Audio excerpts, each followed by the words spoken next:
Đây là Thomas de Namalinge Samanolea. Cung cấp Ừm, Trước tiên xin gửi lời chúc sức khỏe tới quý phật thủ. Không biết là các vị nghe có rõ không?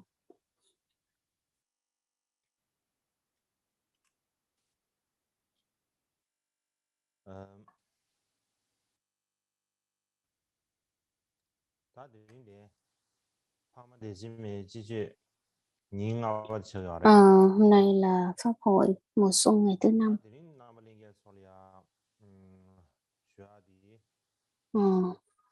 Hôm nay tất cả những cái gì tôi muốn nói đó là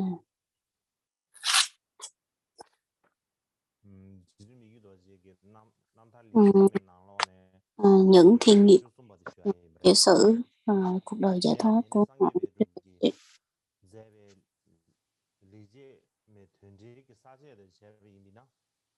Và trong này thì cái phần phân loại về chương một nó nằm ở phần đầu tiên, đó là phương pháp tu tập tâm Bồ đề qua phương diện tục đế. Thì trong có hai phần, thứ nhất đó là hoán đổi ngã tha và tìm phương pháp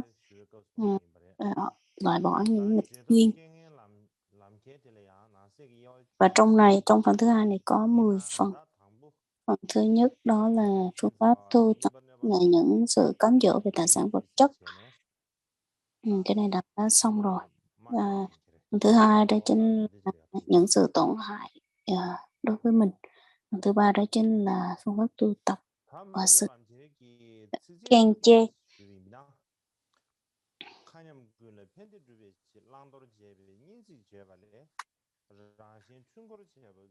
Và đây là cái khổ tiếp tục, đó là khổ thứ 13. Về lợi lạc cho tất cả chúng sanh khắp cõi hư không. Tôi xin nói lời tự ái chúng sanh việc pháp hành, pháp đoạn, không nói lời hung ác, gian xạo, hại người, cho dù chỉ là nhất thời. Tôi nghĩ đây cũng là một kinh nghiệm của mình. Trong này có cái dấu sao là cái ghi chú, thì đó là cái nói là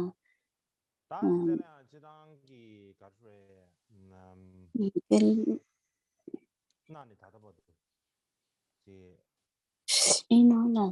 xin nói những cái lời ái ngữ chứ không nói lời.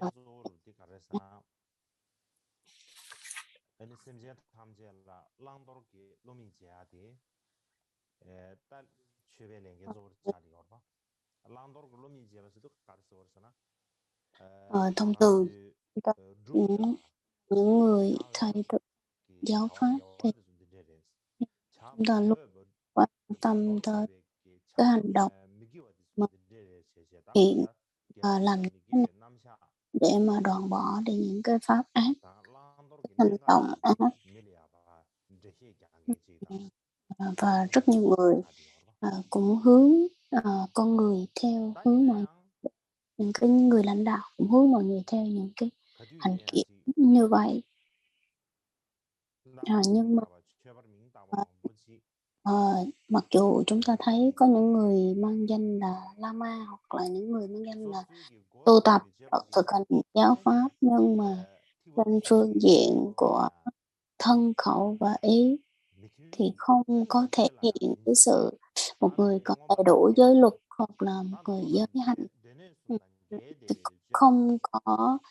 có đúng với trong cái phong cách và cái uy nghi của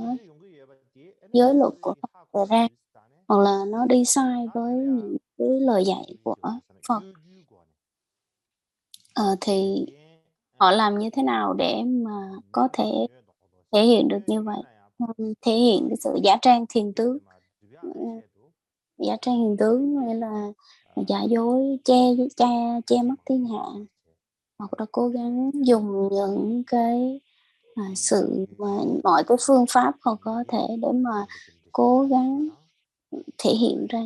cái ưu điểm của mình. Nhưng mà những cái hành động họ đưa ra cứ nghĩ rằng là đó là những cái lời mà quý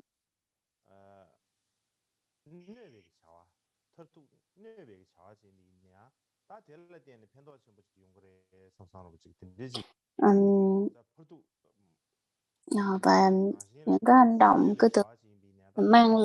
mang lại lợi ích cho bản thân mà cứ tưởng đâu là cái sự lợi ích cho người khác. Cho nên là chúng ta cần phải cẩn thận. Nói tóm lại là những cái hành động đó đôi lúc nó bị che mắt bởi cái sự vô minh và mình vô minh và cái sự ngu si, mình không có thấy được cái sáng suốt. Mặc dù có những người dùng những cái cái tên rất là hay như là Lama hoặc là Rinpoche hoặc là này kia để mà bao che cái sự mà cái sự hư dối đó. Rất nhiều người đang dùng cái danh của mình để mà cái gương cho người khác thôi.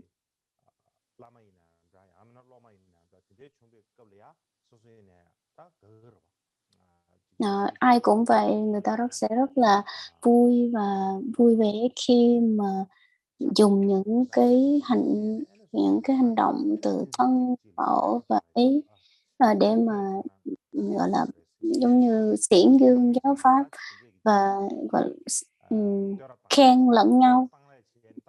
người này khen kia và người kia khen lại người vậy. Và đó là cái phương pháp, những cái phương pháp để mà họ đưa nhau lên.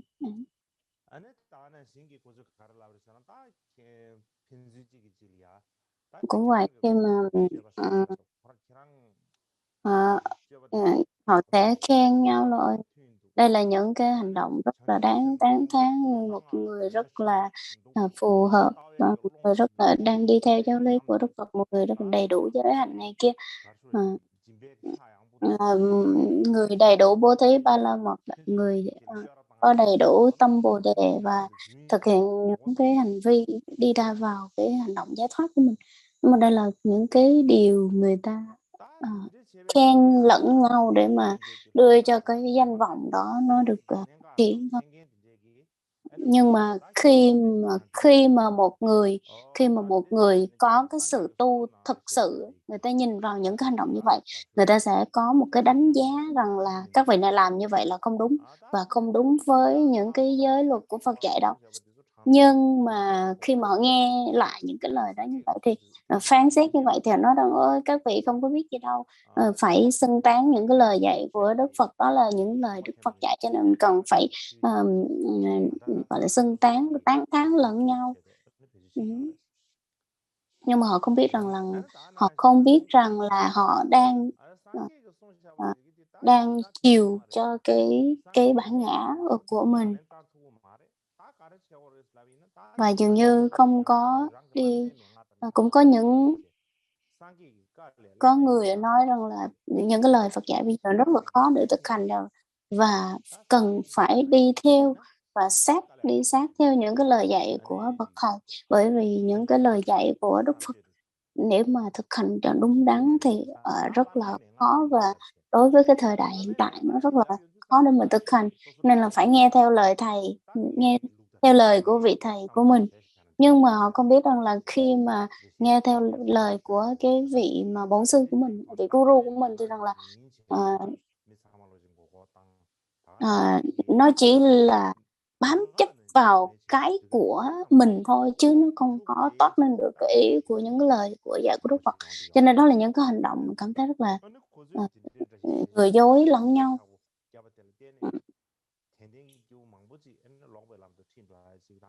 Và để vô tình mình sẽ đi sai cái con đường của mình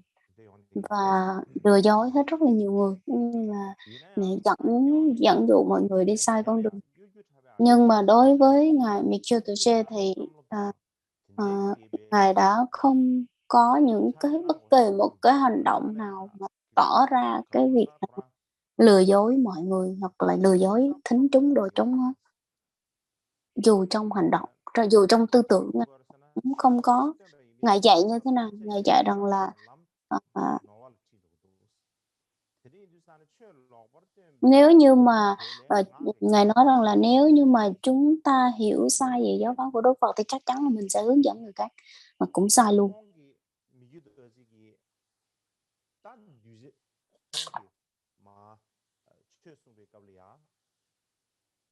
Và khi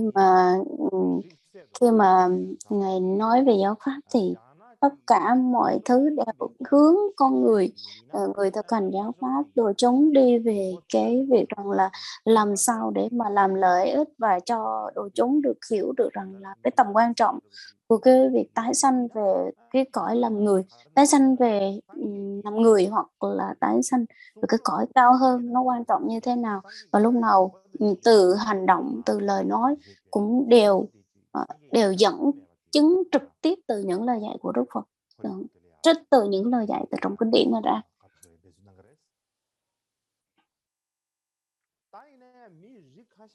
Nhưng mà đối với cũng có một số hạng người rằng là người ta lại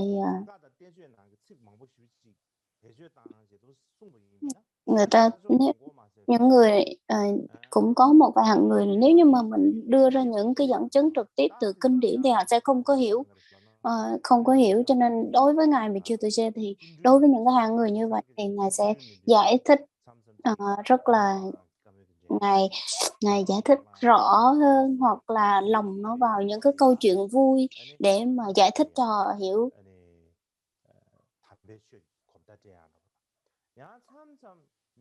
và chỉ ra cho họ cái mà họ sai như thế.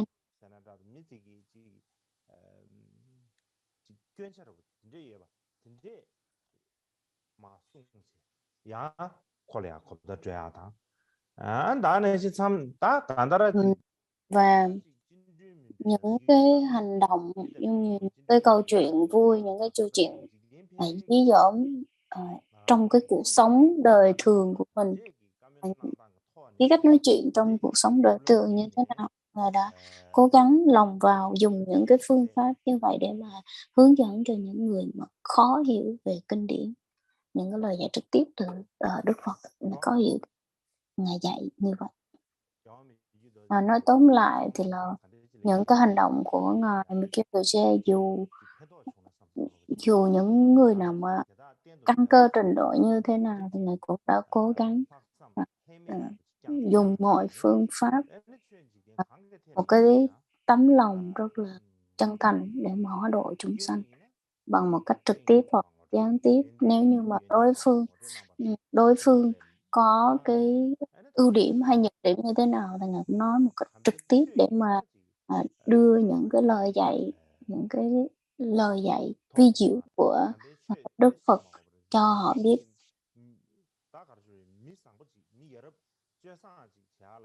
Làm sao để trong cái thế giới có những cái người họ sẽ trở thành những cái người tốt và lúc nào cũng chỉ cho họ một cách rất là trực tiếp và nói thẳng. Oya, 다 들으시네. 간단한 미규도 고랑기 딱 간다르지. Nói tóm lại thì ngài Mikkyutoje, cái tính tình của ngài rất là thẳng thắn. Nếu mà cái người đối diện của ngài có những cái gì sai và những cái điều đáng quý để mà khen ngợi thì ngài sẽ nói trực tiếp chứ không có giấu giếm, và làm sao để cho cái đội chúng của ngài có thể học và tu tập được giáo pháp của Đức Phật.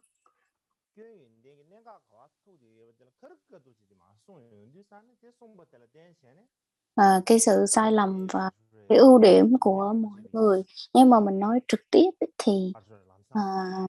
dường như cái đối phương có thể hiểu trực tiếp và có thể chuyển được cái nghiệp của mình, đó là cái tư tưởng của ngài, hoặc là những cái người không có những người không có đúng với cái nghĩa của một vị thầy, một vị lama là như thế nào, mà họ có những cái hành động không có đúng đắn thì Ngài sẽ nói trực tiếp để cho người ta có thể từ bỏ đi những cái hành động xấu, cái tính xấu đó đi.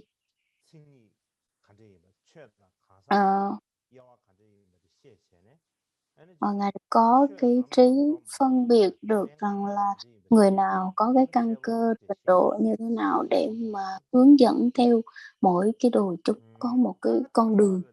thực hành giáo pháp như thế nào đúng với hợp với họ và để cho mọi người có được cái tâm hiểu biết rõ về giáo pháp và có trí tuệ và thấy được rằng là những cái điều trí tuệ đó là đúng đắn và xác định làm sao để đó cái tư tưởng của mình đang hiểu đó là sai và những cái đạo lộ hoặc là những cái quả, cái thành quả, cái thành tựu mà của việc tu tập đó là sai. Thì Ngài luôn luôn chỉ dạy làm sao để cho người ta, cho con người đối diện đó có thể luôn nhận diện được. Cái phương pháp mà nói tóm lại thì cái phương pháp của Ngài là cái tuổi trẻ thì lúc nào cũng rất là thẳng tính và nói trực tiếp mà ai sai đúng Ngài nói trực tiếp và dường như là khi mà à, nói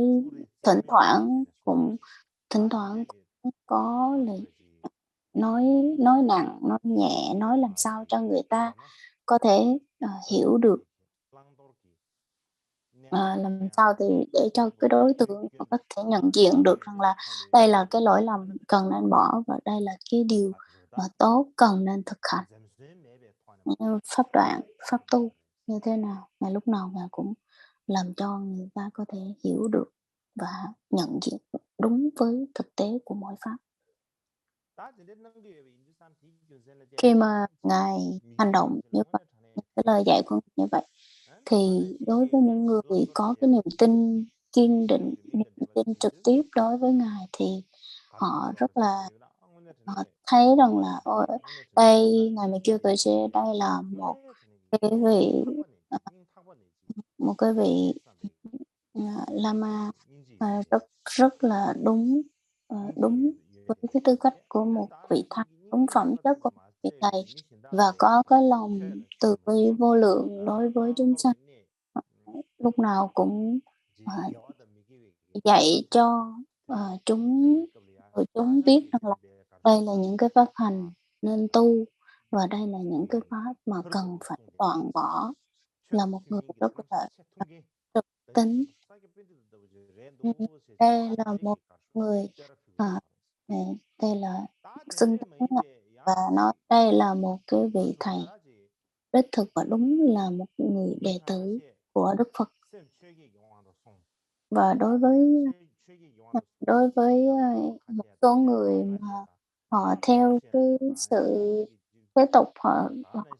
ham theo 8 cái pháp của thế gian, trở thành những cái vị lãnh đạo hoặc là vị được cái danh tiếng như thế này. Mặc dù họ có những cái vị thế như vậy nhưng mà cái tên họ là giả thôi và họ ừm, giận hờn, sân si và đặt cái tên thì tên là học giả nhưng mà thực ra thì ở trong nó chỉ trên là ngôn từ thôi chứ không có bất kỳ một cái gì ở trong cái ruột hết, chỉ là cái vỏ bọc thôi và luôn kiêu ngạo hoặc là cái sự giả mạo mình thành giả là những cái người mà thì nói ra những cái lời ngọt ngào thôi chứ không có bất kỳ một cái tâm từ bi. Ừm, và những cái hành động giống như là không có liêm sỉ chẳng hạn, hoặc là những người nói rằng nói thì tốt nhưng mà ở trong thì không hành, hoặc là ờ, tất cả những cái hành động mà liên quan tới cái việc là đi vào cái lợi ích của thế gian chứ không có lợi ích gì cho gì cho sự giải thoát thì Ngài không có hành. Và các cái vị học trò luôn luôn nói rằng là Ngài là một cái hành giả rất là rất rất là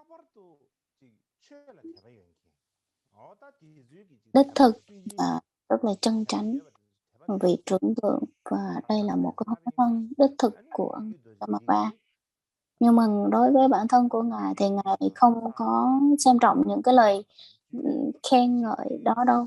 Ngài luôn phớt lờ và lúc nào Ngài cũng có cái niềm tin đối với tất cả những cái tông phái trong Phật giáo, chẳng hạn như cái dòng như dòng Phật Ba, Thakura hoặc là Sambhava Sakyamuni, tất cả Ngài đều rất là xem trọng và xem như đó là một cái hình tượng rất là cao quý, những người thực hành giáo pháp của Đức Phật chứ không có phân biệt. Cho nên Ngài nói rằng là nếu như mà chúng ta nói mà không đúng với giáo pháp, hoặc là mình thực hành không có đúng, thì chắc chắn mình sẽ bị gây ra rất cái lỗi lầm đó,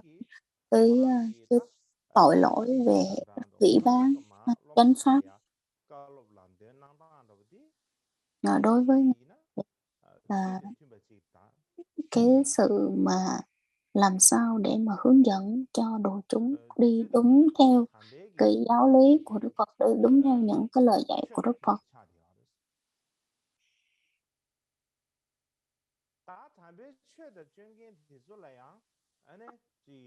Và đối với những cái người mà thực hành giáo lý của Đức Phật một cách đích thực, thì họ cũng nếu như mà họ có những cái hành động như vậy thì không có đúng với giáo lý của với những cái lời dạy của Đức Phật. Minh chứng là trong kinh Đại Bát Nhã, trong Đại Bát Nhã đó, thì Đức Phật có dạy rằng là nếu như mà một vị Bồ Tát mà một vị Bồ Tát mà thực hành đúng với giáo pháp của Đức Phật thì không có được chỉ trích những người khác, và luôn luôn thể hiện với tư cách đúng với tư cách của một vị thánh. Hoặc là trong luật cũng có nói rằng cũng không có được phân biệt hoặc là đây là đúng, đây là sai, đây không phải những cái lời dạy của Đức Phật. Và trong tương lai, nói rằng là trong tương lai có rất là nhiều cái tình trạng như thế này xảy ra như thế này. Cho nên là cũng khi mà đối diện với những cái thực trạng như thế này thì phải cần phải phát triển và nuôi dưỡng cái tâm Bồ đề. Bởi vì đối với những cái người như thế này thì cần phải có được cái sự yêu thương nhiều hơn.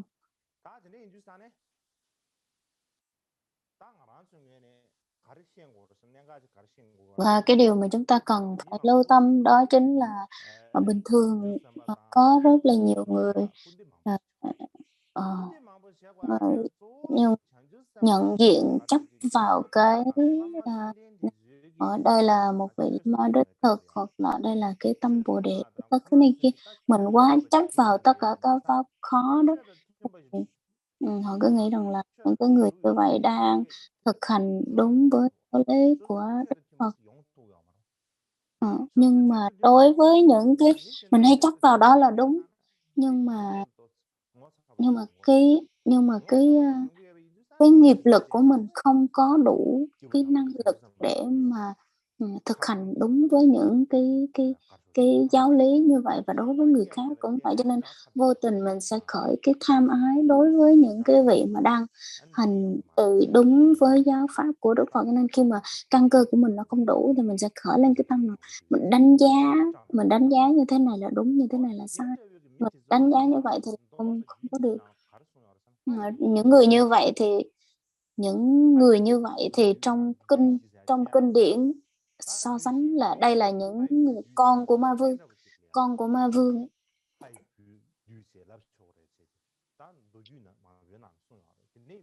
Và trong những cái bộ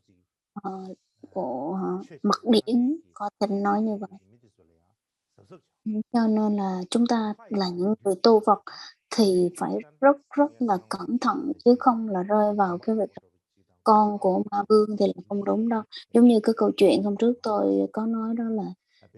kể đó là, ma không phải là cái việc rằng là người ta có khuôn mặt, phẫn nộ hoặc là có tay dài, mặt đen này kia, không phải đâu. Đó là cái tư tưởng rất là, phiến diện. Nếu như mà người là ma thực sự á là, người ta sẽ đi, cạnh bên cạnh của mình và nhìn nhìn với những cái hành động của mình. Cho nên là trong cái cuộc sống hàng ngày của mình, những cái người cho nên tất cả mọi người đều có thể trở thành là con của ma hết. Cho nên những người thân bên cạnh của mình cũng có thể trở thành con của ma, rồi những cái người mà mình yêu thích, những người yêu thích, rồi những người thân của mình, những cái bạn bè của mình đều có khả năng trở thành là con của ma hết. Nếu mình nói ma đây không phải là những người xấu, nhưng mà ý nói rằng là, họ không có tự do và họ bị cái, cái sự những cái hành động xấu của ma, những cái hành động xấu bởi phiền não và vô minh, nó che lấp, nó xoay vần, nó quản lý, nó, hành động và mình trở thành là con của ma. Cho nên khi mà những hành động giống như ma thì nó sẽ cái nó sẽ, ờ, điều khiển cái tư tưởng của mình. Cho nên là nó làm cho mình hành động giống như là, con của ma, cho nên khi mà mình hại người khác thì nó trở thành rồi. Hứm. Và chúng ta cần phải cẩn thận đối với những cái đối tượng ma như thế này, chứ không phải là cái việc rằng là, à, ừm, ma là có nghĩa là, ôi, đó là một cái người đen thui hoặc là những cái, hình tướng rất là to lớn đang ở trong nhà kia hay nhà này, đó là cái tư tưởng khác.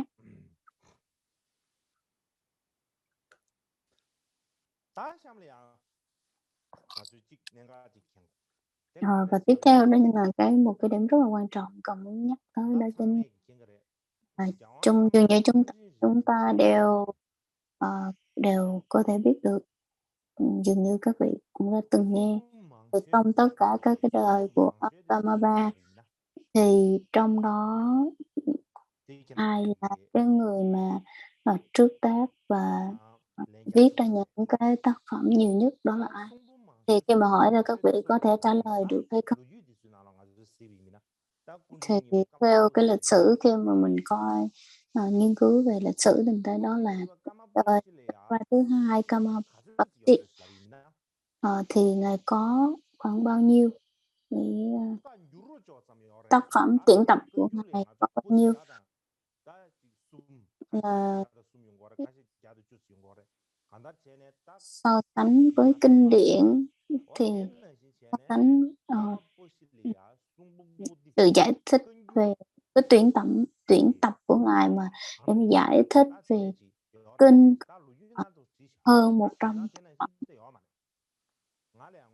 Nhờ vậy đó là trong sử viết lại thôi chứ bây giờ mình không có tìm kiếm lại được hết toàn bộ những cái tác phẩm này. Hồi xưa thì có cái vị quản lý của tôi mới nói rằng, quản lý, cái vị mà, quản lý cái tu viện, từ đó, à, ừm, vị kiêm luôn cái chức vụ là trông coi cái thư viện. Thì vị đó nói với tôi rằng là, hồi xưa cái thư viện của tu viện Xu cũ á, thì lúc đó thì tất cả những cái tác phẩm của Ngài, tác phẩm tuyển tập của Ngài, Kama Bác Sĩ đã được chồng xếp lên nhau từ dưới đất mà lên tới trên cao, lên trên ý nói ra rất rất là nhiều, mà bây giờ thì chúng ta chỉ có thể giữ lại được khoảng 10 tập, 10 bộ thôi, tức là bộ của Tây Tạng gọi là Bhuti, mà khoảng 10 Bhuti thôi chứ không có nhiều. Và cho tới bây giờ thì có thể gọi rằng là cái người mà nhiều hơn là ai, đó chính là ngài, Kyotoshi. Ngài Kyotoshi thì, viết rất là nhiều về các cái tác phẩm trước tác rất nhiều tác phẩm, và lúc mà Ngài từ cái tuổi 13 là Ngài đã bắt đầu trước tác, xong rồi tới ngày 23 tuổi thì viết những cái bộ luận về Trung Quán và Bát Nhã. Và từ 27, 26 thì là lục về 27 thì là về A Tỳ Đắc Ma Cao Sát Luận, và tiếp theo ngài viết rất là nhiều cái bộ luận giải về mật điển, bên hiển giáo là bên kinh điển, và sau đó thì ngài cũng viết rất là nhiều về mật điển, bên mật bộ, và nói về cái việc quán đảnh và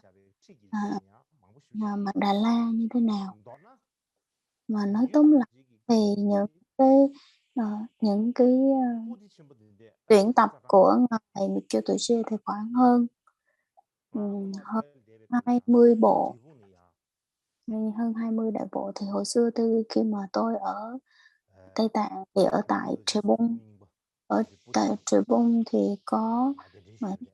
đã thấy một vài bộ những cái đại bộ của ngài Mitchell Tuệ Sư tại đó, và cái đại bộ nó lớn lắm, một người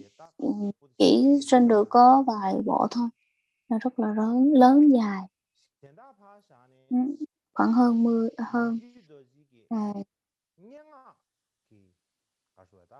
và đặc biệt là ngài Mitchell Tuệ Sư đã viết về văn thơ, về thơ. Ngài đã viết thơ rất là nhiều, và những cái tuyển tập về những cái bộ thơ của ngài có khoảng 3 chương, nhưng mà có một chương thứ ba tên là Trà Kiên.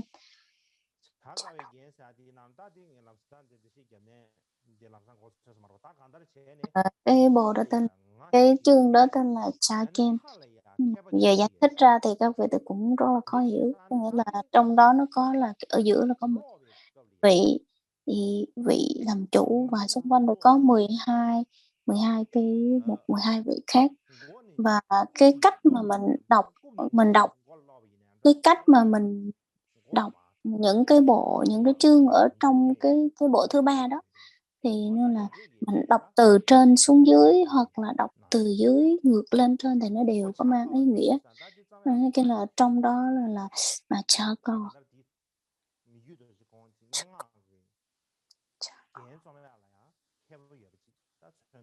Cho nên qua đó thì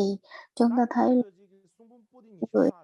nhà thơ rất là vĩ đại, thì trong đó có nhiều cái đại bộ của ngài, không phải là chỉ mình chỉ đọc tính số quân số đâu, mà là trong cái nội dung nó cũng mang những cái ý nghĩa rất là sâu sắc. Những cái vị mà học giả cái thời đó họ có thể đọc lại họ thuộc lòng với những cái bản luận giải của ngài.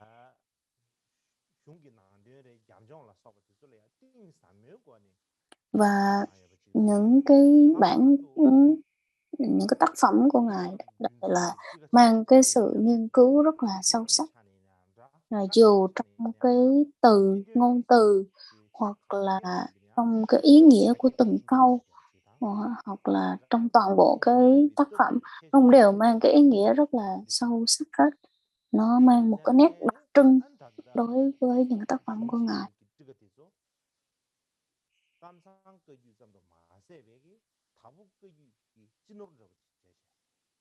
Cho nên là những tác phẩm của ngài không phải là một cái gia tài riêng của cái tông phái nữa, mà nó nằm chung, nó là tài sản chung cho toàn bộ cái tông phái Kakyu. Cho nên mình nói rằng là nếu như không thể không nói và không xưng tán những cái tác phẩm của ngài, mà đặc biệt là nói về hai cái phẩm đồ đó chính là Lục và A Tỳ Đặc Ma Cáo Sát Luận. ảnh hưởng trực tiếp tới rất là nhiều người và rất là nhiều cái vị Lạt Ma cũng như các cái vị Thái Tổ cũng tiếp tục vẫn luôn tiếp tục trì tụng và đọc những cái văn bản của Ngài, và những cái đó thì tôi đã trực tiếp chứng kiến rồi. Trong tương lai nếu mà có thời gian thì chúng ta sẽ nghiên cứu thêm về cái mảng là những cái nét đặc trưng giữa Trung Quán và Bát Nhã trong phạm trù của kinh Phật Bát Nhã và kinh Phật ở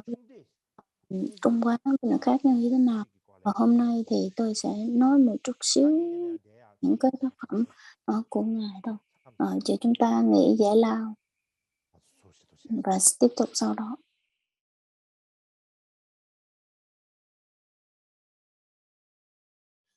大家俩大搿啲等于徐本的新嘅杨明嘅就是講嘅，他送咗忙不少的是。Giống như hồi nãy chúng ta đã nói những cái bản mà những tác phẩm của Ngài tôi chơi rất là nhiều.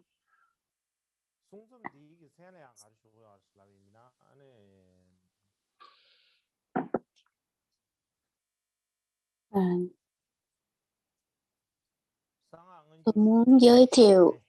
một xíu về các cái tác phẩm của Ngài.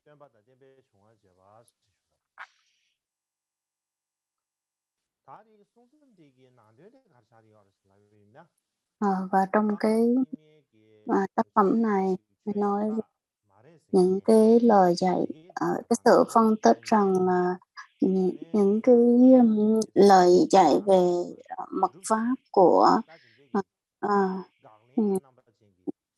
Myanmar có phải là những cái lời dạy của Đức Phật hay không? Nó có đúng với giáo lý của Đức Phật hay không? Thì sau đây tôi sẽ cho các vị thấy về một số cái phân tích bác bỏ và thành lập như thế nào cho nó hợp lý. Cái này tôi sẽ cho các vị xem. Đây là cái văn bản rất là cũ mà tôi có được từ xưa, từ trước đó. Và cái ở trên đó chính là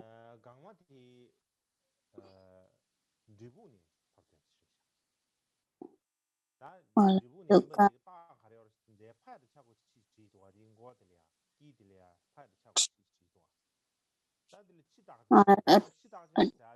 trên này nó có một cái dấu là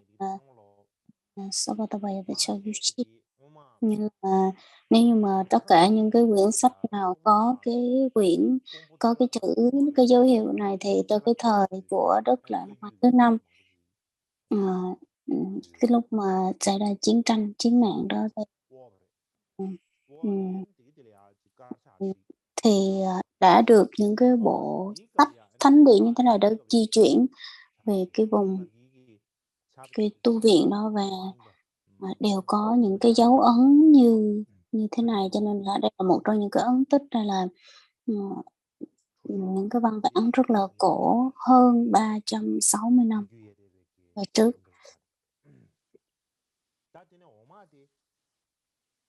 Hình như là bản này được giữ ở Trì Bung, nhưng mà không có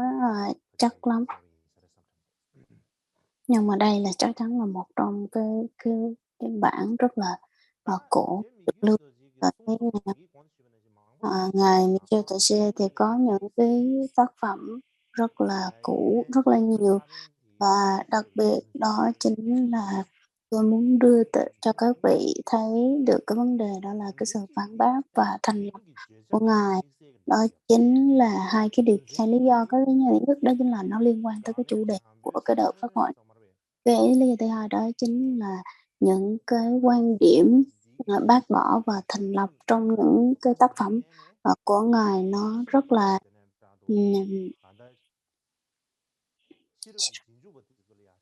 nó rất là nó ảnh hưởng rất là nhiều tới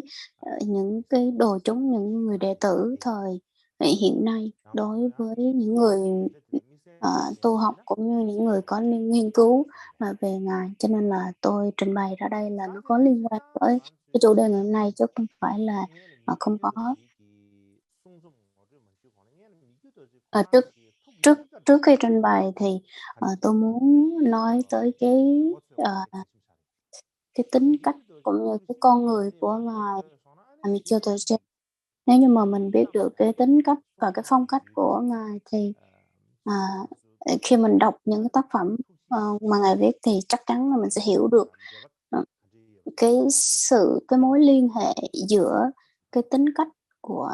tác giả và những cái mà ngài muốn nói tới trong những cái tác phẩm của mình.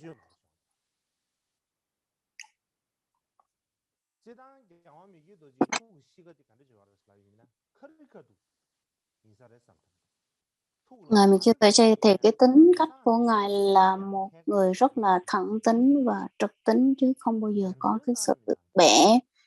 cái sự mà giấu hoặc là giấu giếm gì hết, hoặc là những cái đối tượng nào mình thích hay không thích mình vẫn giấu trong lòng, không có. Đối cái tính tình của ngài rất là trực tính.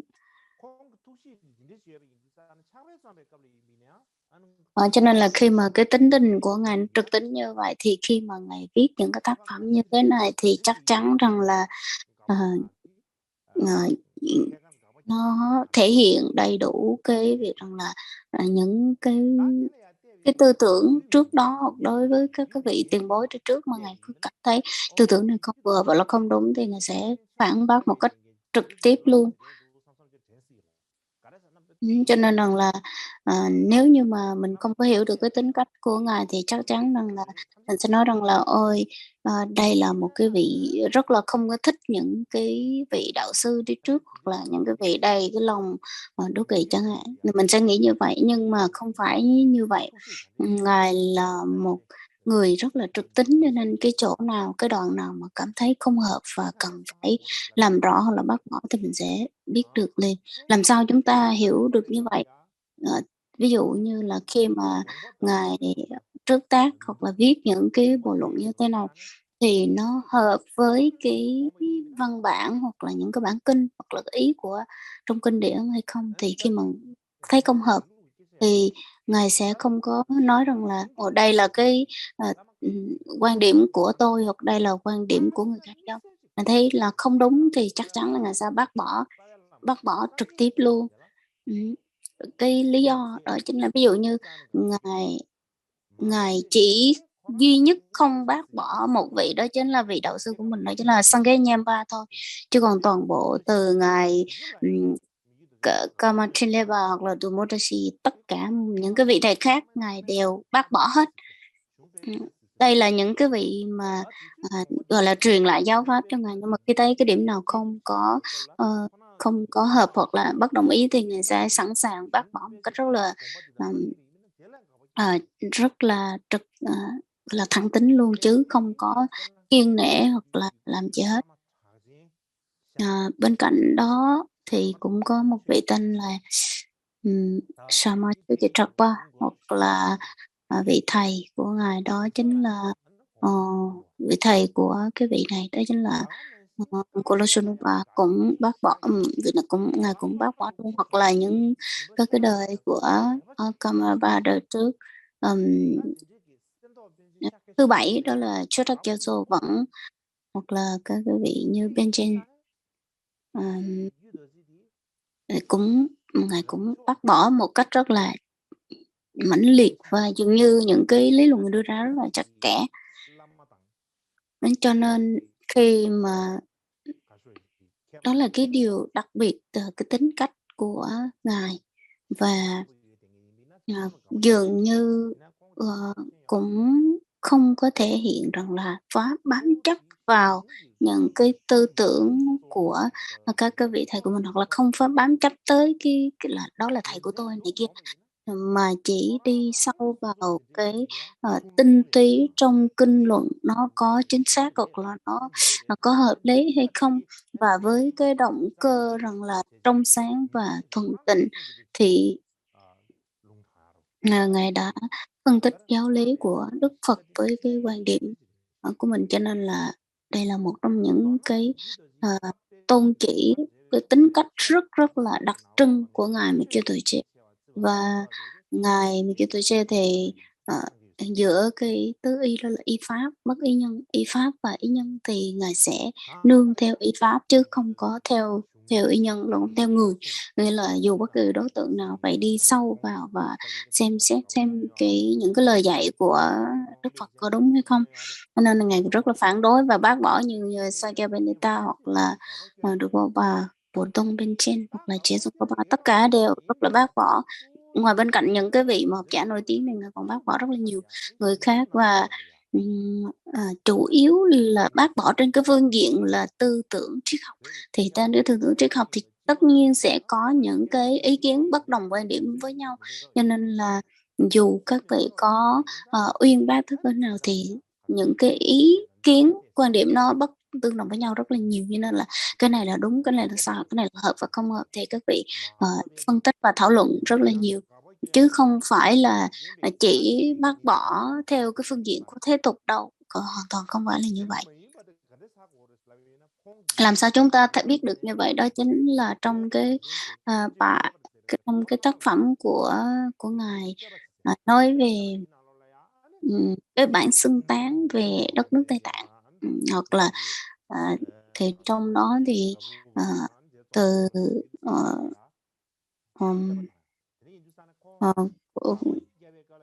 xưng tán, mặc dù là bác bỏ về tư tưởng triết học nhưng mà một mặt vẫn là xưng tán toàn bộ những cái vị học giả, đại học giả như thế này, cho nên là bác bỏ cũng có lý do mà xưng tán cũng có cái lý do, chứ không phải là trên cái phương diện nhưng mà mình suy nghĩ đó chính là thế tục, mình thích hay không thích gì đâu. Cũng vậy, trong những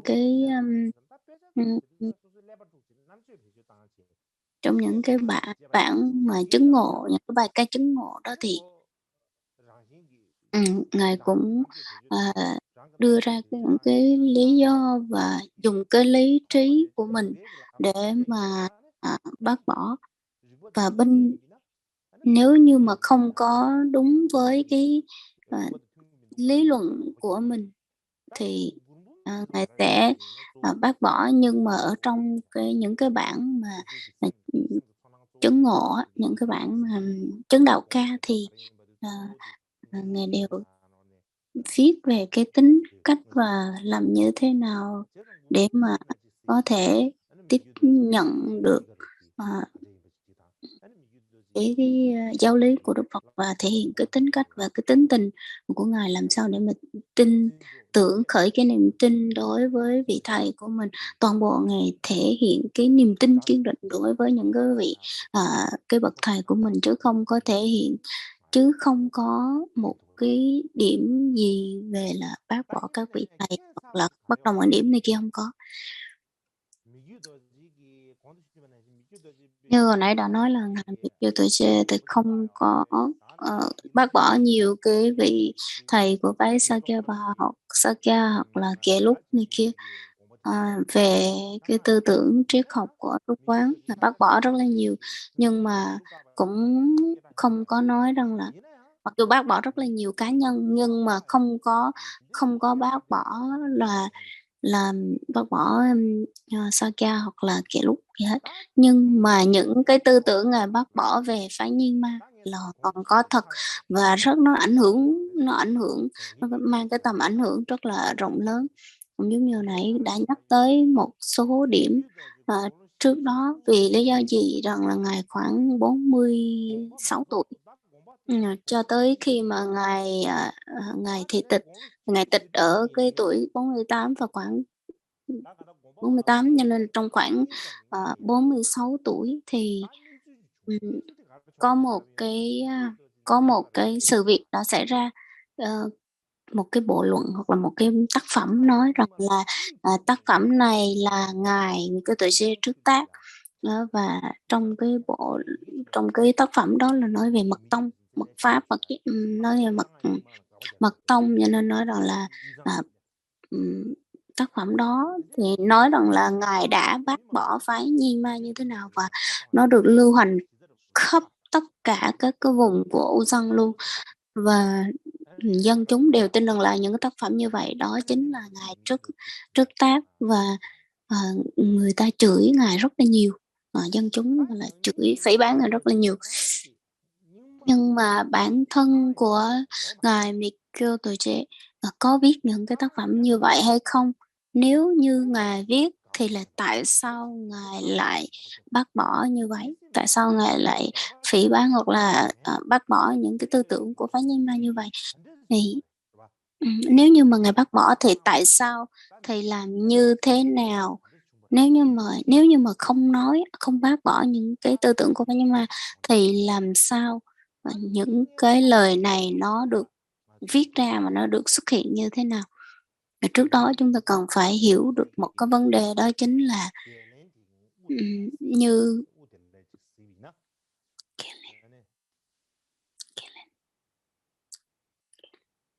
thì trong này mình có thể nhìn thấy được đây là tôi viết ra trích lại từ trong cái tác phẩm nguyên văn của tác phẩm. Trong đó là ở trên đó được gạch những cái dấu gạch chân màu đỏ đó thì được viết xuống dưới trong cái văn bản mới. Thì trong đó nói về cái gì? Trong này nói là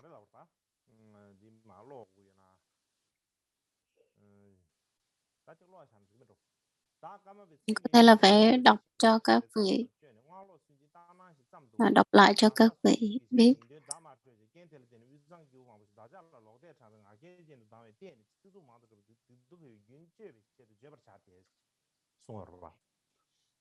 Trong này nói rằng là tôi là Kamaba.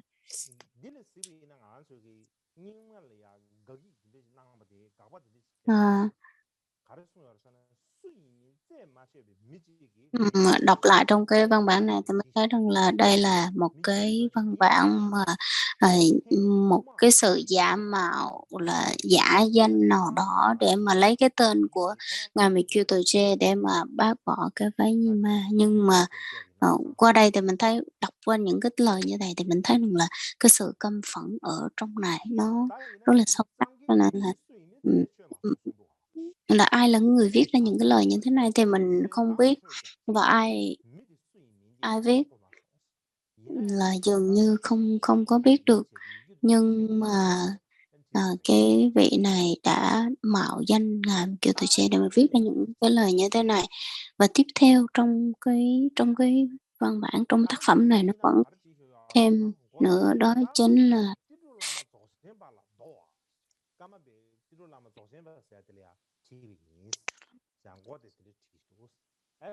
trong này nói rằng là ngài Kamaba nói chuyện với một cái vị tên là Tokchen Lama Sokchenpa. Thì cái câu chuyện này nói rằng là nó bị sai rất là nhiều và nói là hoàn toàn không có thật, bởi vì trong này mới nói rằng là trong cái năm này nè, trong cái năm mà viết cái tác phẩm này thì tôi đang ở cái vùng Như Mô thì đúng rồi, nhưng mà trong cái vùng này không có cái vị nào là cái vị Tetro Lama Sukchenpa này, hoàn toàn không có, hoàn toàn trong cái vùng này tại năm đó hoàn toàn không có cái vị Lama này, cho nên rằng là để mình viết ra những cái lời như thế này thì hoàn toàn là giả mạo và không đúng với sự thật.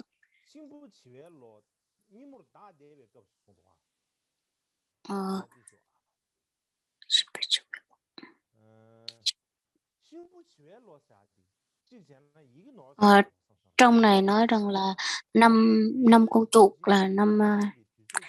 Tý.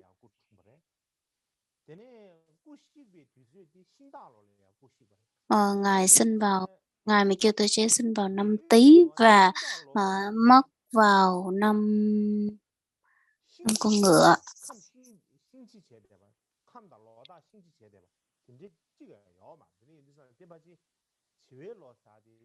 Năm con cọp. Khi mà ngài mất vào năm con cọp, mà trong đó, trong cái lịch này là ý nói là các cái ngũ hành trong tiếng Tây Tạng thì cũng không có rành lắm. Mà nếu như mình nói vào ngài mất vào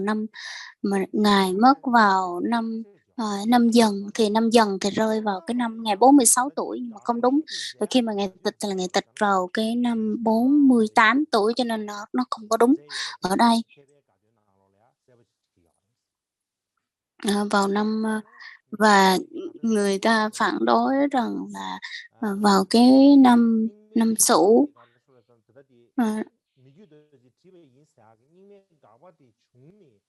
người ta viết những cái lời dạy, những cái lời mà bác bỏ này vào năm Sửu, nhưng mà như vậy thì không có đúng, bởi vì những cái từ ngữ bác bỏ phái Nghiêm Ma này thì khoảng vào năm Tý là năm 1552. Lúc đó ngài 46 tuổi, và sau đó thì ngài 2 năm sau là ngài thị tịch, vào năm 1554 là ngài thị tịch. Cho nên nếu mà trong cái bản viết này là viết cái chữ là năm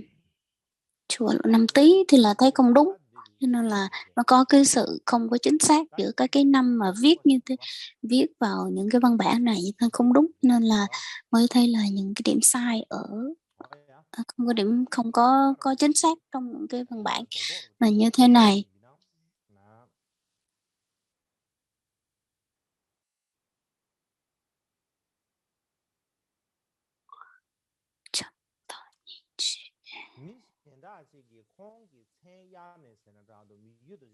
Ở trong này tôi nói rằng là những cái vị này đã mượn những cái danh của ngài và không có cái sự đồng ý, hoặc là mượn cái danh của ngài để mà viết ra những cái lời phỉ báng như thế này. Người ta nói rằng là đây là một cái sự ganh tị, không có, bởi vì khi mà ngài được nhận tái sanh thì họ khởi lên cái tâm ganh tị và họ muốn làm tổn hại tới cái thanh danh của ngài.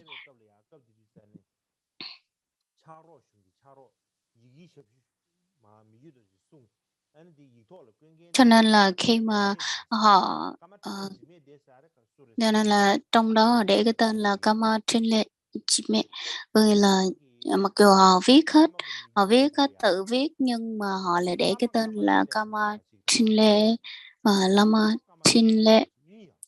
Thì ở cái thời của ngài Mikitoshi thì có hai vị Trinle, có nghĩa là một vị thầy cũng tên Trinle và một người trò cũng tên Trinle, cho nên nói rằng là Lama Kama Trinle, thì ý nói tới là cái vị mà đã dạy cái vị thầy đã dạy giáo pháp cho ngài, là một trong những trì giữ giáo pháp của phái Sakya. Mà nếu mà mình biết được như thế này cũng là tốt.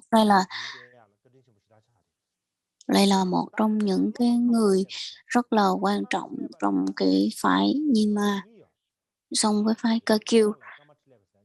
Và có một vị học trò tên là Lama Kamatrinleva, thì vị học trò là cái vị là Kamatrinleva thứ hai, là Kamatrinleva thứ nhất thì là vị thầy, còn cái Kamatrinleva thứ hai thì gọi là học trò, để chỉ cái vị học trò. Thì khi mà nói tới vị học trò thì trong vị học trò Lama Trinleva thứ hai này có hai người học trò lận, cho nên là cái người học trò thứ nhất gọi là Solam Tenzin, thì vị này ở tu viện Subu, và vị học trò thứ hai Kamatrinleva học trò thứ hai thì mới gọi là Bega Lotso. Vị này rất là xuất chúng, đặc biệt là về văn thơ, về thơ thì rất là uyên bác, và rất là giỏi về mật bộ. vị thứ hai, vị học trò của Mantreva, vị học trò thứ hai hoặc là Bekalochoa thì vào thời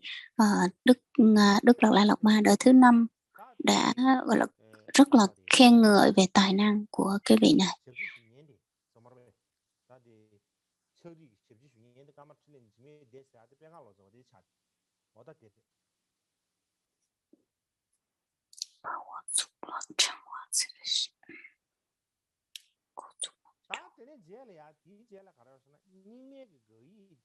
Và tiếp theo đó chính là cái việc mà bác bỏ cái phái nhưng mà thì ngài Mikyotoche đã nói rất là rõ ràng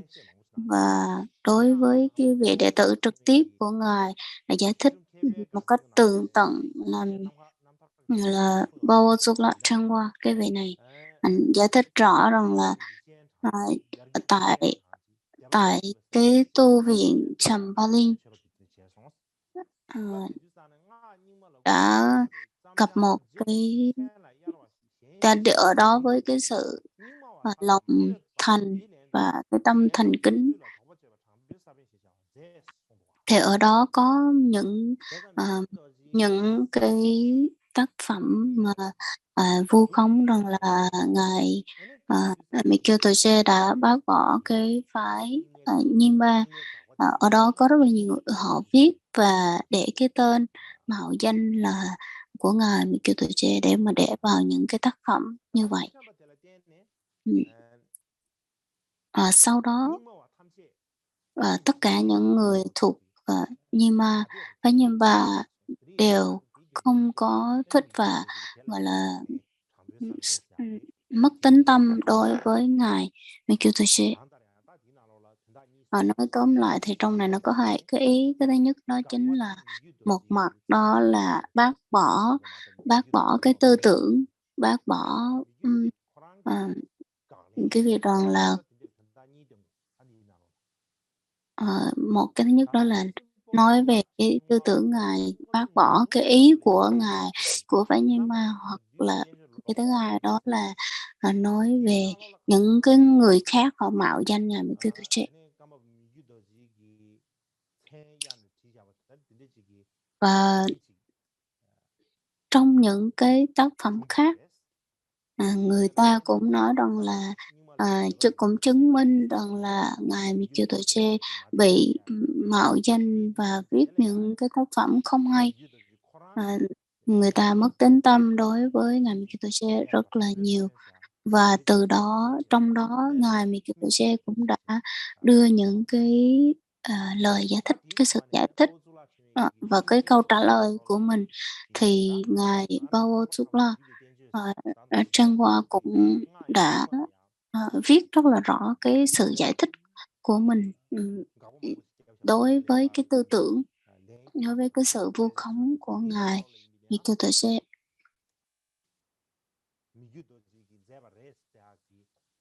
Và ngài Bawasukla Trang Hoa cũng giải thích rõ từng tác phẩm, như thế tác phẩm nào là của ngài Mikyotoche và những cái tác phẩm đặc biệt người ta mạo danh và vu khống.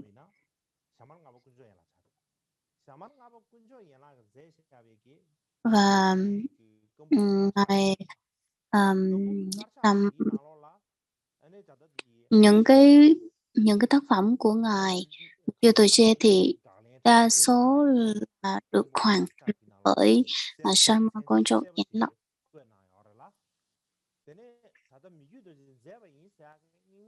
Và trong đó và cũng chứng minh được rằng là những cái tác phẩm của ngài Mikyotoche và bị người ta mạo danh, và bên cạnh đó sau đó thì người khác có được giải thích như thế nào là đúng và như thế nào là không đúng, và bị mạo danh như thế nào người ta cũng viết rất là rõ ràng trong những cái tác phẩm sau này.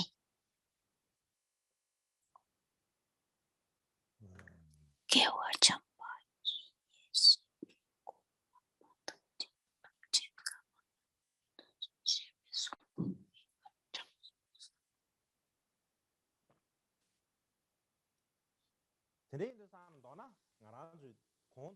Nói tóm lại thì, như hồi nãy giờ, đã trình bày, tất cả thì cái điều mà mình cần phải, lưu ý đó chính là, à, thầy trò ngài, Mikio Toche, ờ, các vị học trò mới nói rằng là mới chứng chứng minh rằng là những cái lời mà, người ta nói vu khống cho, à, sự bác bỏ đó, sau bác bỏ về tông phái Myanmar mà nói rằng là ngài Mikio Toche viết đó là một cái sự vu khống.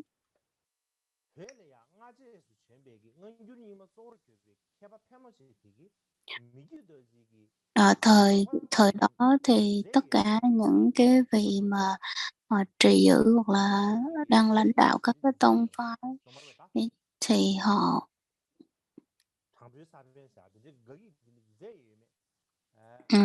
những cái tác phẩm mà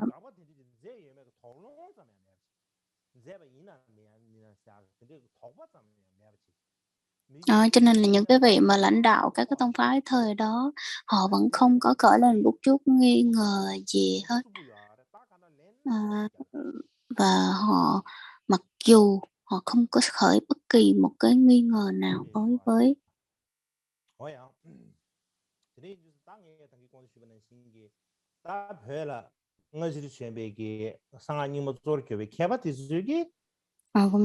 các tiếp theo đó chính là các quý vị mà,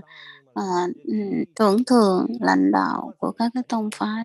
họ không có bất kỳ một cái nghi ngờ nào đối với cái việc là Ngài có viết cái tác phẩm, Ngài không có viết cái tác phẩm đó như thế nào, cho nên là Ngài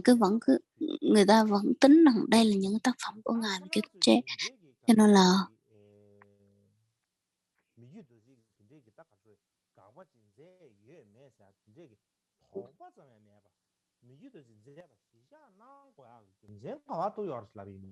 vì sao chúng ta có thể biết được những cái vấn đề như vậy?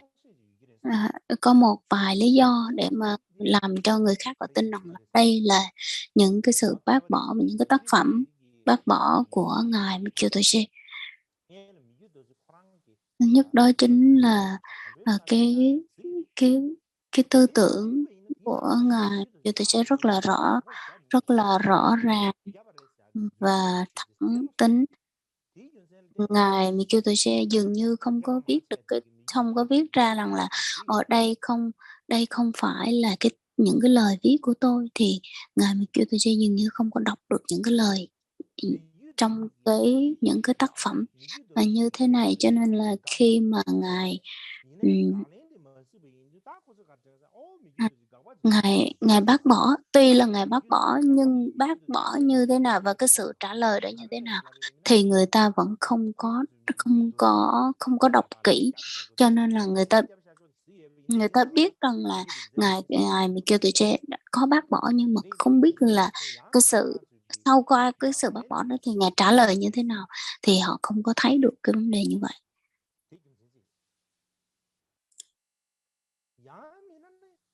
Hoặc là cái lúc đó, cho dù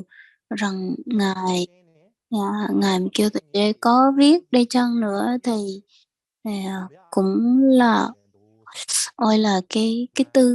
đây là một cái cơ hội để mà mình có thể hiện được thể hiện cái tài năng của mình và thể hiện ờ, trình độ học Phật, của mình. Có thể là lúc đó ngài đã, có thể, có lẽ mà nói ra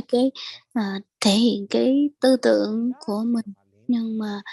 ờ cũng có thể là đó là những cái lời bác bỏ rất là chính đáng, bởi vì rằng là thời đó ngài là một vị rất là nổi tiếng và có thể sẵn sàng, đưa ra cái quan điểm của mình. Nên là lúc đó nhiều người biết ngài, một mặt thì cũng nhiều nhiều các cả cái dân chúng ảnh hưởng toàn bộ. Thời đó cái tư tưởng của nó cũng ảnh hưởng toàn bộ ở thời đó, cho nên rằng là cũng có thể là, ờ, lúc đó ngài đã bác bỏ những cái tư tưởng khác, những cái tư tưởng của những vị học giả khác. nói tóm lại thì những cái sự bác bỏ và cái sự trả lời cái sự tranh luận đó, không biết là khi viết xuống dưới bằng văn bản thì ngài có trực tiếp thấy được những cái văn bản đó hay không,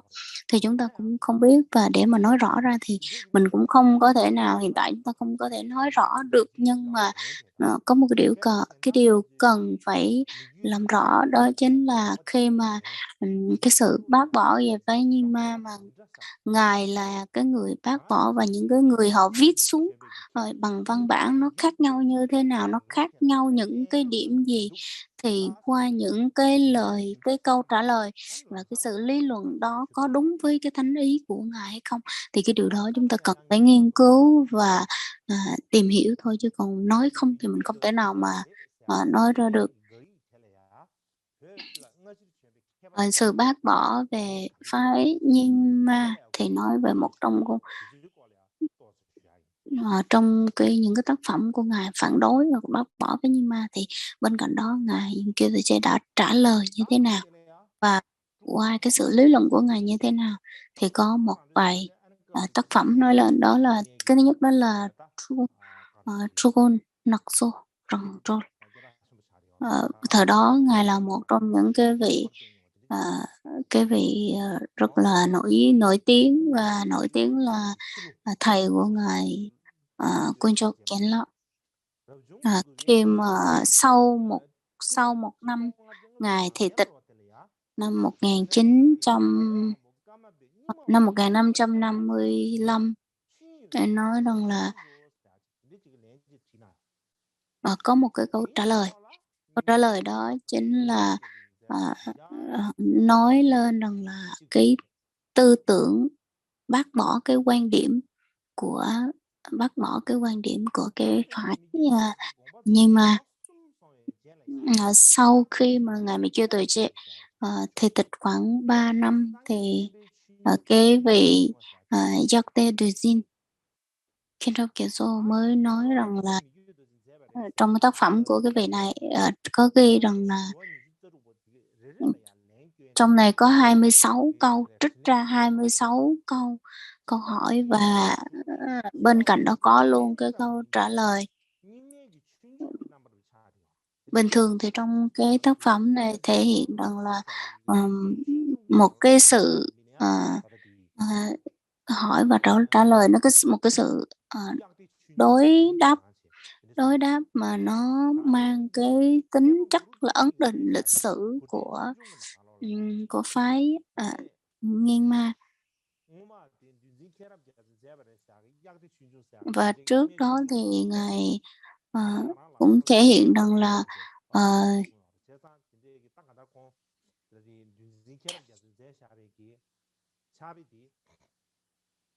những cái lời dạy của ngài Kepche Dzogchen Rinpoche cũng đưa vào trong cái tiểu sử dung lịch sử của giáo phái luôn, và nó mang cái tính là sử liệu, nó mang cái tính sử liệu nhiều hơn.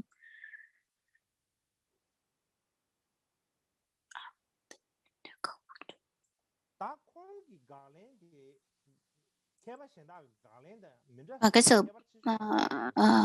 trong những cái sự tư tưởng mà bác bỏ về phái nhưng mà của ngài thì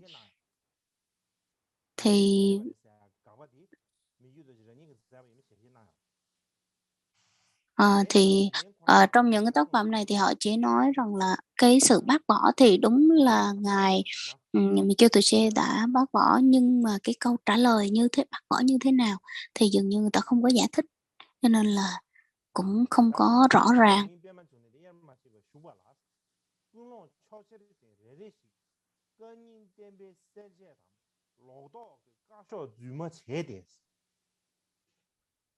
logdo ka sho zuma che de ti zhu zong xian ba lan ben du ya we ngen ju gi yu da la len tan ze so han la ya zhu xi yi zhe tong le dian sang ge dian bi chun jung no yu ting wan xie jiao de ge bei yin xie xie han da kong ge din zhe yi ge ti gua ge Trong cái đoạn này nói là ngài Mikio Toche đã viết một cái Vâng, ý nói là những cái văn bản như thế này, tuy là ngài Michio Tuche đã có thể hiện cái sự bác bỏ, nhưng mà cái câu trả lời đó không phải là của Michio Tuche, cho nên là một người nào đó đã mượn danh để mà viết ra những cái lời như thế này.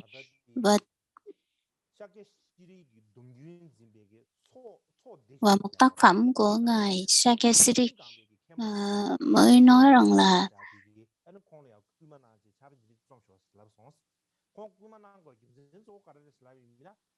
họ có giải thích rằng là một người nào đó đã mượn danh, đã giả danh ngài Michio Tuche để viết ra những cái lời như thế này, và nói rằng là đây là những cái lời dạy hoặc là những cái lời nói của ngài Michio Tuche. Cho nên là một người nào đó đã dạy cái vị này viết như vậy. Bên cạnh đó có một cái vị tên là bên cạnh đó cũng có một vị tên là Deva Yakiba, có một vị cũng là vì sao họ giải thích là vì sao cái vị này lại viết như vậy. Ý nói là có một người lớn hơn, một người khác đã viết dạy, nói rằng là ra lệnh cho cái vị này phải viết lại những cái lời giả mạo và giả danh như vậy. Làm sao mình có thể thấy được là thời đó ngài Michio Tuche là một trong người có trí thức và có cái sự uyên bác về tất cả cái tông phái, và họ mượn cái sự tài giỏi của ngài Michio Tuche. Họ nói rằng là ngài có nhiều tác phẩm thì họ viết thêm một vài tác phẩm không tốt vô trong đó. Và sau khi ngài Michio Tuche thì tịch khoảng 25 năm thì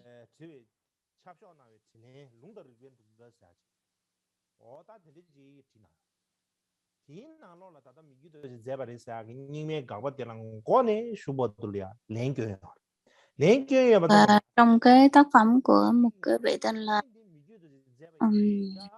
con không nhớ rõ cái tên này, không kịp. Và cái vị này cũng nói rằng là đây là những cái lời bác bỏ của ngài Michio Tuche, nhưng mà không có nói rõ là đây là có những cái câu trả lời của ngài.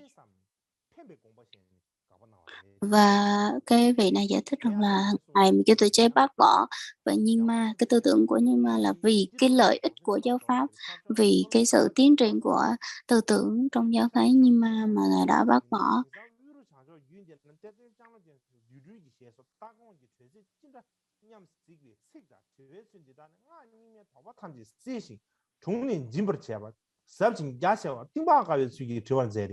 닝마와타 퇴섬 검소는 매번 되지와 임베나니다 지침을 유런 전화 상황 은주기 까වෙ냐 다다 땡라 페브른 유비치르스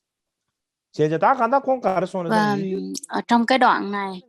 nói rằng là ngài Michio Tuche bác bỏ là vì cái lý do gì? Bác bỏ là vì cái sự phát triển của giáo pháp. Trong cái lá thư, cái văn bản nói về ngài Michio Tuche có cái cuộc trò chuyện đối với Trito Lama Zochimba, thì nói là ở đây là bác bỏ và đưa ra những cái luận điểm lập luận bác bỏ như thế này là vì cái sự phát triển và truyền bá giáo pháp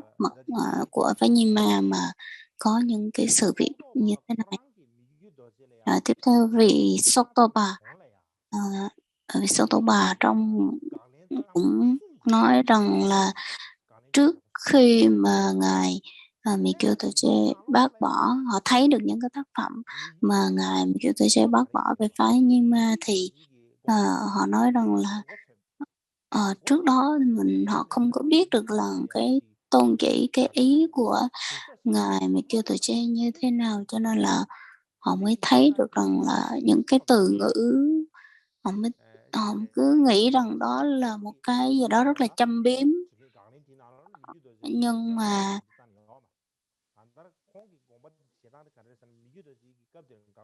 cho nên sau này họ mới giải thích rằng là không có cái sự mà ghét bỏ hay là bác bỏ gì ở đây, mà là một cái sự làm cho giáo pháp được hưng thịnh và phát triển, cho nên Ngài Kiều Tuệ Che mới viết ra những cái lời như vậy. Và Ngài Ngài Kamaba đời thứ 5 viết một cái tác phẩm tên là về tiểu sử của Ngài Sachin Lose Kyato. Tác phẩm được viết vào khoảng đầu thế kỷ thứ 17.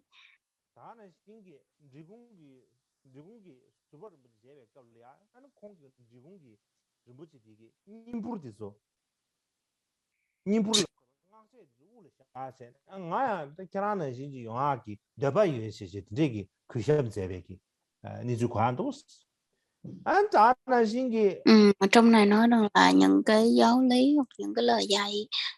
của Ngài Mỹ Kiêu Tuệ Che bác bỏ những cái trong cái tư tưởng của tông phái, nhưng mà là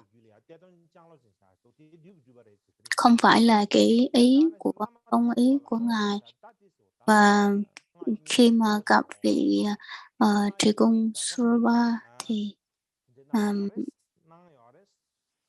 Ngài tỏ ra một cái thái độ rất là kính cẩn và tôn trọng,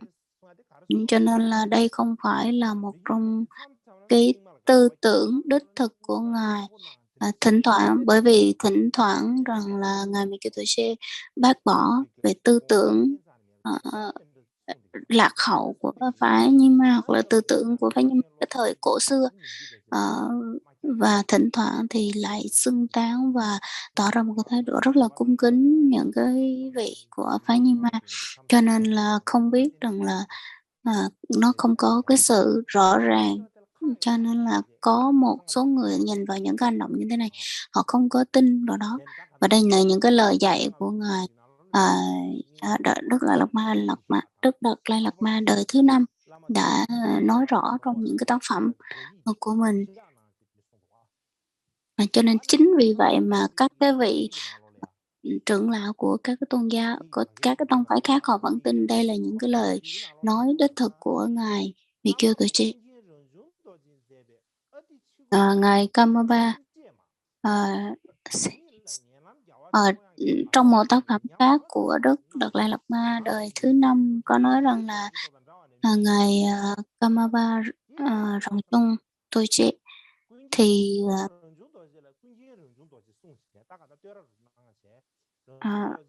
rồi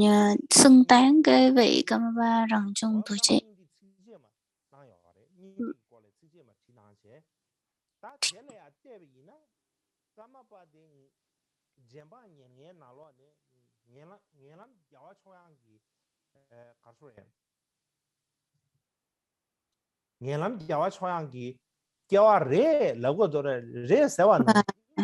Và ý nói rằng là trong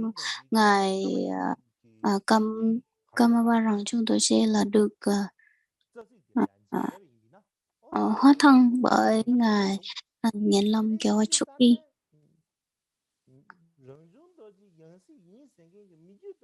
Và cho nên là người ta nói rằng là Ngài Kiều Tuệ Che không phải là hóa thân, là thân tái sinh của Ngài Rong Chung Tuệ Che.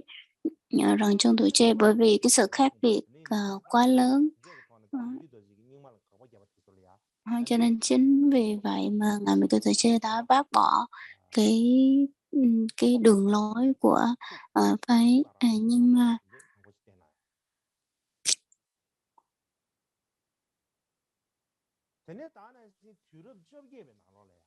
Bên cạnh đó, tiếp theo đó là vào cái thế kỷ thứ 18 thì một vị tên là Thuken Chugi Nyima mới nói rằng là vị Kupalaze và Trì Cung Paladin mới đưa ra những cái bằng chứng rằng là Ngài Mỹ Kiều Tuệ Che đã bác bỏ cái tư tưởng của phái Nhiên Ma. bác bỏ thôi, chứ không có cái câu trả lời và cái sự đối đáp trong đó. Anh chị đưa ra cái tư tưởng là nói rằng là Ngài đã bác bỏ cái phái đó thôi.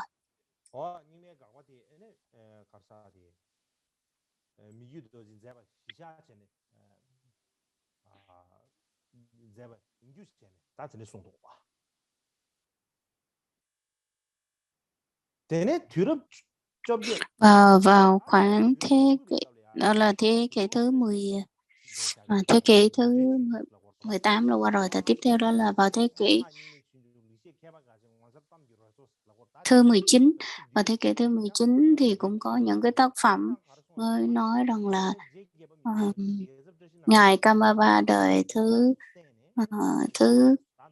8, Ngài Kamaba đời thứ 8 cũng thực hành và đi theo cái đường lối của phái Nyingma, cho nên là nó không phải là hoàn toàn bác bỏ về cái tư tưởng của Nyingma. Có thể là gặp nhau ở cái điểm rằng là Si Lame.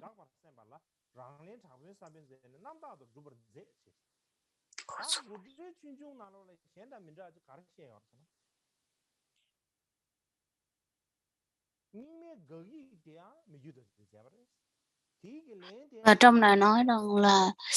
trong cái tác phẩm này nói rằng là cái sự bác bỏ đó cũng là cái tư tưởng của Ngài Michio Toje, và cái sự trả lời tại sao bác bỏ đó thì cũng là những cái câu từ sự trả lời của Ngài Michio Toje. Cho nên là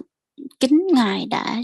viết ra những cái bản phản đối và cái câu trả lời như vậy. Họ chứng minh như vậy vào thế kỷ thứ 19, họ chứng minh như vậy. Cho nên nếu mà mình thấy rằng là nếu như cái câu trả lời về cái sự bác bỏ đó là đúng, thì rằng là cái sự bác bỏ đó vẫn là của Ngài Michio Toje. Nên cho nên là cái vấn đề như thế này nó xảy ra như thế nào và nó gặp nhau ở cái điểm nào thì thực ra đối với bản thân tôi cũng không có rõ ràng lắm.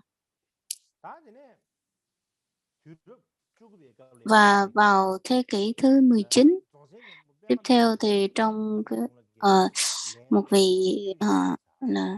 Dzogchen Khenpo Pemavajra, thì cái tác phẩm của vị này có viết rằng là Ngài Toje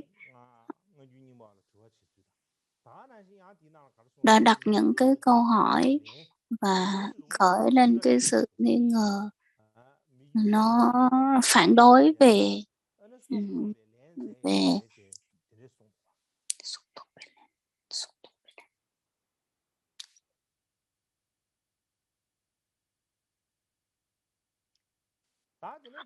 ý nói rằng là những cái sự bác bỏ của Ngài Michio Toje, và cái câu trả lời đó là chính Ngài Michio Toje đã viết ra.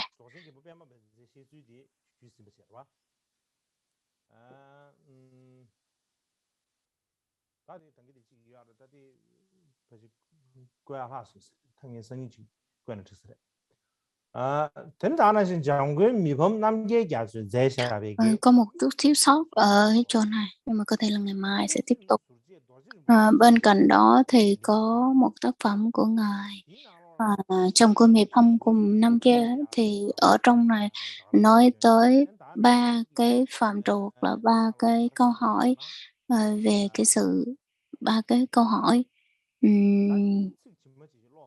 về cái việc mà bác bỏ hoặc là trả lời về cái phái Nyingma như thế nào. Để ở đây sẽ không có thể nào đọc nguyên văn, nhưng mà cái ý của nó đó chính là các vị đã đề cao tới cái tư tưởng tha không. Các vị là một trong những người trì giữ cái tư tưởng của phái tha không, nhưng mà đối với cái tư tưởng của các vị của Sera, tư tưởng của tu viện Sera, thì họ vẫn không có giữ được, khi mà thấy không có giữ được cái tư tưởng của mình và tiếp tiếp xúc với rất là nhiều cái tư tưởng khác, và chính bản thân mình cũng không có giữ được cái lập trường của mình luôn. Cho nên khi mà không giữ được cái lập trường của mình, mà không có ngại ngùng, không có e thẹn, mà còn dùng những cái mà còn tự tăng bốc bản thân mình lên, và không có một cái sự ngại ngùng gì trên cái việc rằng là mình không có thể nào giữ vững được cái lập trường của mình. Họ không có nói rõ về cái tên, đây là nói về Ngài Mikitoche, nhưng mà dường như nó là đang khịa về Ngài Mikitoche. Nên nó nói tóm lại thì rằng là Ngài Mikitoche, ngày Kamaba đời thứ 3, rằng trong tuổi trẻ, và ngày Kamaba thứ 7 cho ra kẻ tôi chủ yếu là theo cái tư tưởng là tha không, là tư tưởng, một trong những cái tư tưởng của tánh không. Và ngày Kamaba đời thứ 8 thì tôi chơi là ngày theo cái tư tưởng của tự không, cũng nói về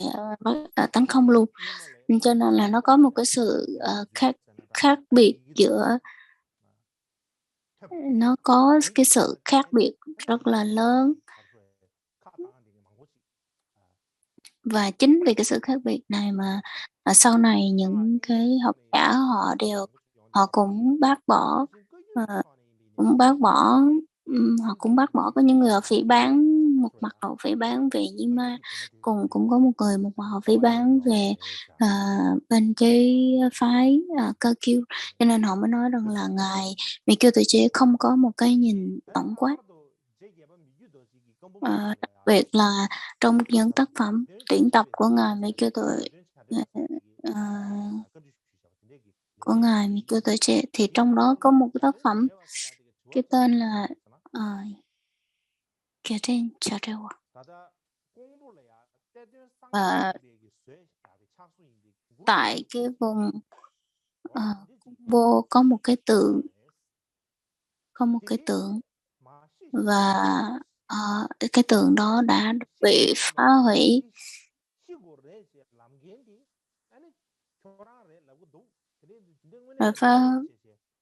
bị phá hủy.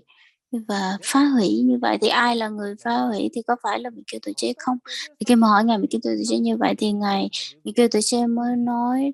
nói rằng là từ đầu cái tượng đó nó đã không có được hoàn chỉnh, nó bị rất là nhiều cái lỗi rồi. Thì ngài và có một cái vị khác mới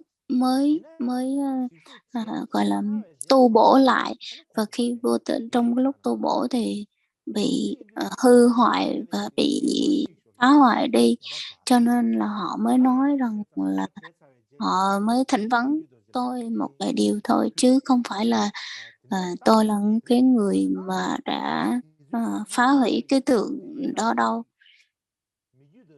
Cho nên là có thể là ngài đã cái tượng đó là cái tượng của ngài Kuru Rinpoche.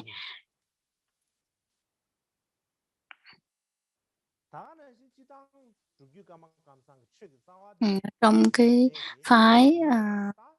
Kama Kamsang thì